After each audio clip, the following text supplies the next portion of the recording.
Bonsoir chers étudiants, dans cette présente vidéo nous allons traiter l'avant-dernière partie de la polarisation.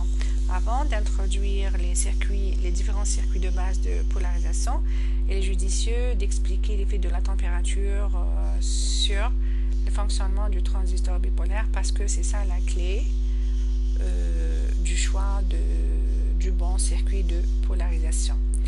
Alors, on va commencer par expliquer comment la température peut influencer le fonctionnement d'un transistor bipolaire. Est-ce que déjà la température influence le transistor bipolaire? Oui, pourquoi? On avait vu que les transistors bipolaires sont des composants fabriqués à base de semi-conducteurs. Dans le cours introduisant les semi-conducteurs, on avait dit que les transistors bipolaires, ce sont des matériaux. Les semi-conducteurs sont des matériaux dont la résistivité diminue avec l'augmentation de la température. Du coup, c'est clair que la température a un effet sur le fonctionnement d'un transistor. Alors, la question qui doit se poser maintenant, comment se traduit cet effet sur l'analyse ou la conception de mon transistor et sur les notions qu'on a vues jusqu'à maintenant, c'est-à-dire les caractéristiques, la droite de charge, la droite d'attaque et le point de fonctionnement, principalement. Alors, on a la caractéristique avec le réseau de caractéristiques avec toutes ses propriétés et ses caractéristiques. On a les trois zones saturation, linéaire et blocage. On a la droite d'attaque, la droite de charge et le point de fonctionnement sont des notions que vous maîtrisez en principe maintenant.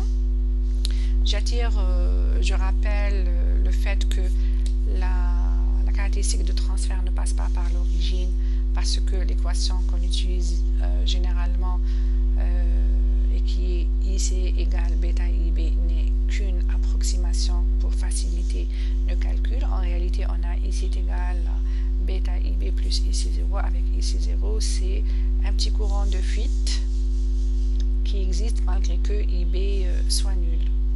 Ce courant de fuite est dû à un petit nombre de porteurs minoritaires qui circulent dans le matériau malgré que la jonction PN soit bloquée pour la diode. On a vu dans ces exemples, ces exercices pour lesquels on traçait la courbe IV et qu'on calculait les courants, on trouvait toujours un courant très très petit au niveau de la zone de blocage de la diode et on disait que c'était le courant de fuite. C'est dû essentiellement à un petit nombre de porteurs minoritaires qui circulent. Maintenant, si la température augmente, le nombre d'électrons qui sont excités et qui peuvent passer d'un niveau d'énergie à un autre et qui seront arrachés plus facilement à leur atome augmente et du coup le courant IC0 augmente. Alors, quelle est la traduction de cela sur le réseau de caractéristiques? Je reviens à mon réseau de caractéristiques. J'ai la caractéristique de transfert qui ne passe pas par 0, qui passe par le point 0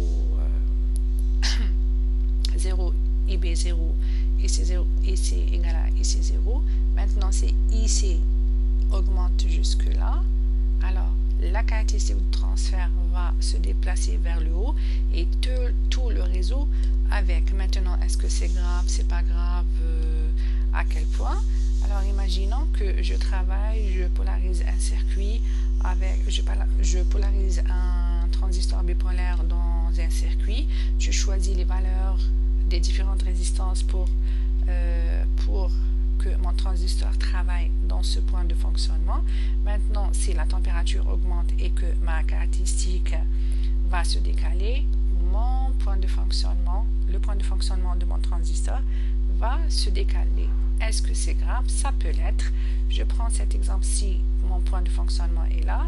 Si ma caractéristique se décale, alors je pourrais tomber dans la zone interdite et mon transistor va se détruire, va être détruit à jamais. Maintenant, si je prends un autre scénario, si je suis là et ma caractéristique se décale, je pourrais changer de mode de fonctionnement. Le transistor qui fonctionnait dans une zone d'amplification va passer à la zone de saturation ou dans la zone de blocage. Ou l'essentiel, c'est qu'il va changer de fonctionnement et le circuit que préparé initialement se trouvera dans un autre mode de fonctionnement. Alors, est-ce qu'il y a des solutions? Oui, principalement deux. La première des choses, il faut choisir un point de fonctionnement loin des limites pour ne pas tomber dans le changement d'état. Et deuxièmement, choisir un circuit qui sera indépendant de la température. Comment cela peut-il être possible?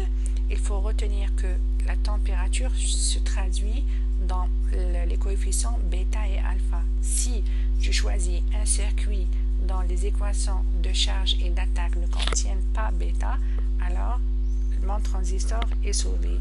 Il ne sera pas influencé par la température. On verra ça dans la vidéo prochaine. Maintenant, si vous avez des questions, des propositions ou des remarques, n'hésitez pas. Merci et à la prochaine, Inch'Allah.